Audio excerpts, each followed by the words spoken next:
जी। सो economics की criticism की तरफ जाते हैं। जो हमने एडम स्मिथ की डेफिनेशन को डिस्कस किया था। क्रिटिसिज्म बेसिकली तनकीद होता है। हमने क्लास में भी ये डिस्कस किया था कि इकोनॉमिक्स के जितने भी लॉ हैं वो लॉ ह्यूमैनिटी के नेचर पे डिपेंड करते हैं। जिस तरह अभी हमने एक लॉ डिस्कस किया डिमिनिशिंग मार्जिनलिटी, तो हमारे बिहेवियर पे डिपेंड करता है, क्योंकि चीज़ें हम कंज्यूम करते हैं, हमारे बिहेवियर पे ये ला अल्टीमेटली क्या कर रहा है डिपेंड। अब देखा जाए तो ये जो हमारा बिहेवियर होता है बेसिकली ये रैंडम रहता है, कांस्टेंट कभी भी नहीं होगा। ये जो बिहेवियर है हमारा ये क्या रहता है, ये रैंडम रहता है, चेंज होता रहता है, ये कभी भी कांस्टेंट नहीं रहता। ठीक है ना। तो जब ये बिहेवियर चेंज होगा तो इस पे डिपेंड करने वाले जितने लॉज हैं वो भी बेसिकली क्या होंगे, एक्सेप्शनल होंगे, कंडीशनली होंगे, उनके साथ कुछ ना कुछ कंडीशंस। दैट्स वाई जब ये कंडीशनली होंगे, ये कुछ कंडीशंस पे अजम्पशंस पे बेस कर रहे होंगे तो इनको क्रिटिसाइज़ किया जा सकता है, इनमें तनकीद की जा सकती है। प्योर साइंस नहीं है ना रूल्स। प्योर साइंसेस के, पॉजिटिव साइंसेस के जो रूल होते हैं उनको आप जब भी ऑब्जर्व करो, आप उनको एनी टाइम ऑब्जर्व करो, आपको वो एज इट इज़ मिलेंगे। लेकिन इकोनॉमिक्स के लॉज चूँकि ह्यूमैनिटी की बिहेवियर पे डिपेंड करते हैं और ये बिहेवियर रैंडम रहता है, तो आप इनको जब ऑब्जर्व करने जाएंगे तो पॉसिबिलिटी है कि ये आपको एज इट इज़ ना मिले। दैट्स वाई इन पे क्रिटिसिज्म होता है, इन पे तनकीद होती है। तो लेट 18th सेंचुरी की बात है, लेट 18th सेंचुरी में इस पे जो है वो क्रिटिसिज्म हुआ है। उस वक्त मैंने आपको बताया था कि जो रिलीजियस सेंटिमेंट्स थे मज़हब के,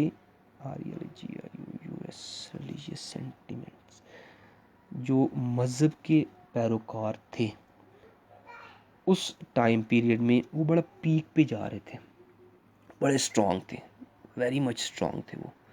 ठीक है ना। अपने उनका जो भी मज़हब था उस वक्त, जो मज़हब वो फॉलो कर रहे थे, जिस मज़हब को वो पैरोकार थे, बड़े स्ट्रॉन्ग जा रहे थे। ठीक है ना। उनकी जो स्पिरिचुअल वैल्यूज़ थी, अपनी रिलीजियस की जो स्पिरिचुअल वैल्यूज़ थी, जिस तरह हमारे इस्लाम की स्पिरिचुअल वैल्यूज़ हैं, झूठ ना बोलो, चोरी ना करो, सेम लाइक दिस। इस तरह की जो स्पिरिचुअल वैल्यूज़ थी उस वक्त उनके मज़हब की, उनके रिलीजियस की, वो ये था कि उनको बड़ा फॉलो कर रहे थे, बड़ा फॉलो कर रहे थे।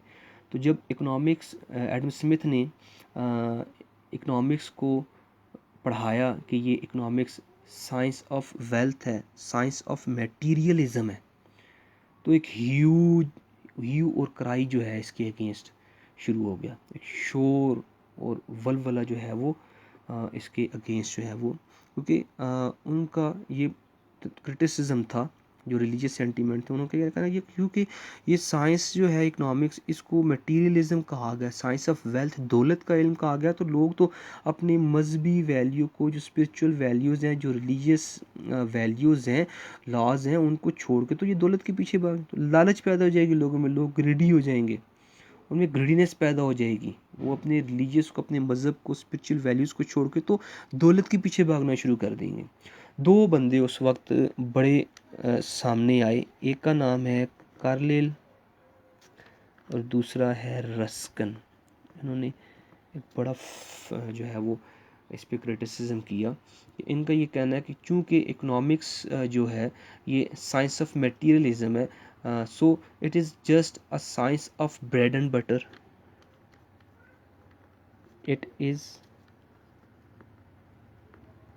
Science of bread and butter. अगर ये मटेरियलिज्म की साइंस है, मटेरियलिस्टिक साइंस है, तो ये तो science of bread and butter है। ठीक है।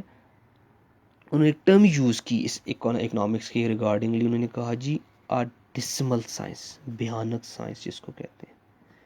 इकोनॉमिक्स एक डिसमल साइंस है। इकोनॉमिक्स कौन सी साइंस है? क्रिटिसिज्म में उन्होंने कहा डिसमल साइंस। जब ये डिसमल साइंस है, ये science of bread and butter है, तो जब ये लोग पढ़ेंगे तो लोगों में ये ग्रीडीनेस जो है वो क्या हो जाएगी, सेल्फिशनेस लोगों में पैदा हो जाएगी।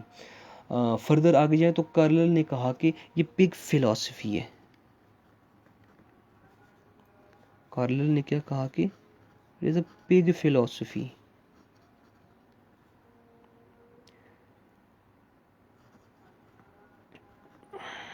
ये क्या है? ये पिग फिलॉसफी है।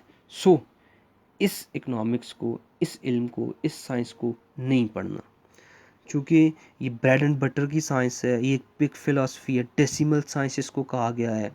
ठीक है, चूँकि मैंने बताया कि डिस्कस किया कि 18th सेंचुरी में ये लोग रिलीजियस सेंटीमेंट थे, अपने स्पिरिचुअल वैल्यूज़ में बड़े स्ट्रांग थे, तो जब इकोनॉमिक्स को साइंस ऑफ वेल्थ कहा गया तो उन्होंने कहा नहीं जी, इसको पढ़ना जो है वो बड़ा बुरा है, लोग जो है सेल्फिश हो जाएंगे, लोगों में एक लालच पैदा आ जाएगी, सो इस साइंस को आपने नहीं पढ़ना।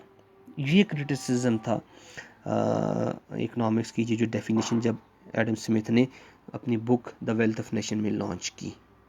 होपफुली आपको ये बातें समझ आ गई होंगी। आज के लेक्चर में हमने इकोनॉमिक्स की जो वेरी फर्स्ट डेफिनेशन है, एडम स्मिथ की डेफिनेशन, फाउंडर ऑफ इकोनॉमिक्स भी कहा जाता है इकोनॉमिक एडम स्मिथ को, इनकी डेफिनेशन को डिस्कस किया डिटेल में, इनका क्रिटिसिज्म देखा कि इस पर क्रिटिसिज्म क्या हुआ।